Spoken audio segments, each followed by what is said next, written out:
Spending habits represent the choices and patterns individuals exhibit when allocating financial resources. These habits are often categorized by economists and financial educators into distinct types, such as needs-based spending, discretionary spending, and impulse buying. The relationship between these spending patterns and an individual's capacity to save is a central topic in personal finance education. Understanding this dynamic begins with observing how income is partitioned. Upon receiving income, a portion is typically allocated to fixed expenses. These are recurring, predictable costs like housing payments, utilities, and loan repayments. Financial documents such as bank statements or budget ledgers often show these transactions occurring at regular intervals. The portion of income that remains after these fixed costs are met is subject to more variable spending decisions. Discretionary spending refers to non-essential purchases. These are choices made based on wants rather than needs, and they can range from small daily purchases, like a morning coffee, to larger expenditures, like entertainment or travel. The cumulative effect of frequent, small discretionary purchases is a phenomenon often studied in consumer behavior. Over time, these seemingly minor expenses can amount to a significant portion of an individual's income.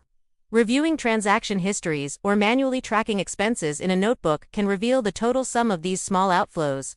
Impulse buying is a subset of discretionary spending characterized by unplanned purchases. These decisions are often driven by emotional or situational triggers rather than premeditated financial planning. The immediate gratification from an impulse purchase can directly conflict with long-term financial objectives, such as saving. The money used for an unplanned item is money that can no longer be allocated to a savings account. This direct trade-off is a fundamental concept in financial literacy. The concept of paying yourself first is a principle described in many financial education resources. It involves allocating a predetermined portion of income to savings before any discretionary spending occurs. This method treats savings as a non-negotiable, fixed expense rather than an afterthought. By prioritizing savings, the amount of money available for discretionary and impulse spending is automatically reduced. This creates a structured framework that can influence spending behavior.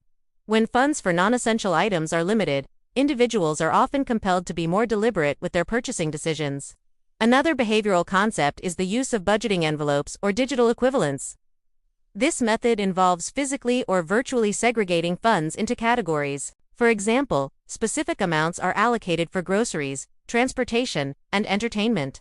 Once the money in a particular category's envelope is depleted, spending in that area ceases for the remainder of the budget period. This tangible boundary can serve as a strong behavioral check against overspending in any single category, thereby preserving the funds designated for other purposes, including savings. The psychological aspect of spending is also significant. The experience of making a purchase can be satisfying, while the act of saving can feel like a deferral of that satisfaction. Financial education often addresses this by framing savings not as a deprivation, but as a form of spending on one's future. This reframing attempts to attach a positive emotional association to the act of setting money aside. The availability of credit can further complicate the relationship between spending and saving. Credit cards and loans allow for spending beyond one's current income. While they provide flexibility, they also introduce the cost of interest. When purchases are made on credit and the balance is not paid in full, interest charges accrue. This new expense reduces the amount of future income available for both spending and saving. A cycle of debt can emerge where an increasing portion of income is diverted to servicing past debts, leaving progressively less for current needs or future savings. Analyzing a credit statement reveals how interest charges can add to the total cost of original purchases. Conversely, intentional spending habits, characterized by planning and forethought, are often correlated with higher savings rates. This involves evaluating purchases against personal values and long-term goals. An individual might consciously choose to forego a specific discretionary purchase because they have a different priority for that money, such as contributing to a savings fund. This is not about eliminating all discretionary spending, but about making conscious choices that align with broader financial objectives. Financial educators often point to the importance of tracking and reviewing spending. The act of recording every expense, whether in a notebook, a spreadsheet, or an app, provides clear data on where money is going. This awareness is the first step toward identifying patterns. An individual might discover that a significant amount of money is being spent in a category they do not highly value. This realization can prompt a change in behavior, leading to a reallocation of those funds from spending to saving. the data gathered from tracking provides a non-emotional, factual basis for making financial adjustments. The external environment also plays a role. Social pressures and advertising can encourage consumerism and create perceived needs for products and services. Resisting these external influences is a component of disciplined spending. The habit of saving is therefore not just an act of financial management, but also an exercise in personal discipline and goal setting. It is important to note that the ability to save is also heavily dependent on income level and the cost of essential needs.